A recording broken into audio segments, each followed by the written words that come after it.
Hey guys, Rick here for another episode of Suck Less for Steve's Music. How you doing? Good to see y'all. I don't know why I asked that. You can't answer me. Anyway, today I am doing viewer questions. Chris, my lovely assistant at Steve's Music, has gotten some viewer questions from a kid by the name of Pasha. So he sent me some questions. I'm going to answer them.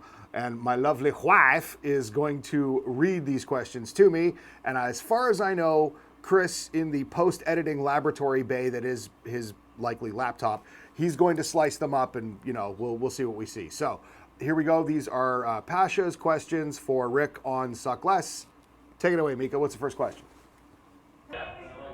Hi, my name is Pasha. Today we are doing a video about guitars, and I have a question about one. How does the amp make sound? How does the amp make sound? An amplifier uses electricity and a bunch of transistors and a bunch of other stuff that, I'm going to assume that Pasha doesn't have a electronics degree. Basically what it does is it uses a couple of different methods, usually vacuum tubes or some solid state technology, to take something that's very quiet and make it very loud. And they require a lot of power to do that. Generally, electricity, for lack of a better term. Question 2.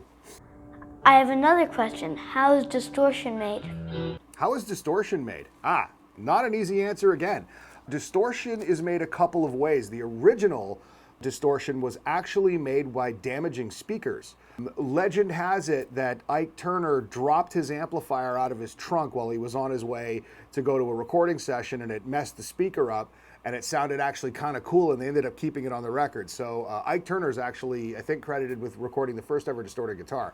Now we use pedals and we use amplifiers. So there's a part of the amplifier that does sort of what a distortion pedal does. And this is all very loose answer because I can't get into too much of the tech stuff.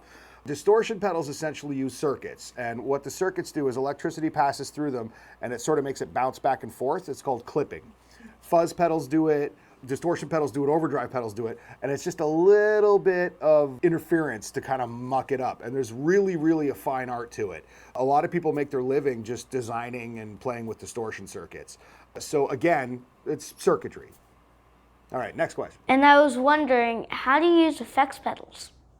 Get as many as you can and put them in and put them in the order that you can, and get as many effects pedals as you possibly can. Play with all of them as much as you possibly can.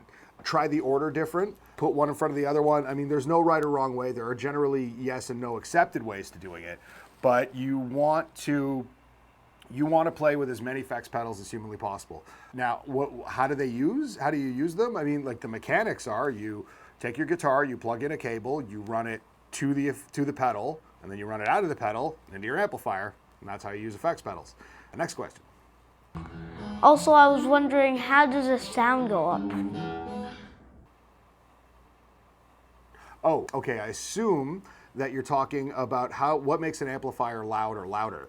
Again, current, electricity. The more power you put into the amplifier, the louder it's going to get. What a volume knob is really doing is actually just applying more and more and more power to the amplifier, making it louder and louder and louder. And then sound men get mad at you for being too loud. So that's in your future.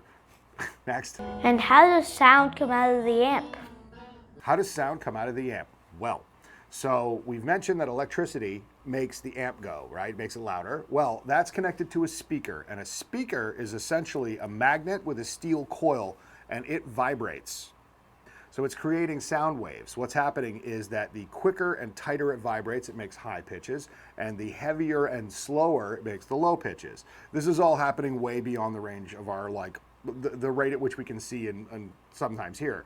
What makes a sound come out of an amplifier is actually not the amplifier, it's the speakers. So sometimes you'll get an amp and a speaker separate. Sometimes you'll get what's called a combo amp, which is an amplifier and a speaker in one enclosure. But they're actually two different components. A lot of people like to swap speakers out to see what kind, to see, like, you know, different sounds. It's the speaker. Next. How does a patch cable send sound to the amp?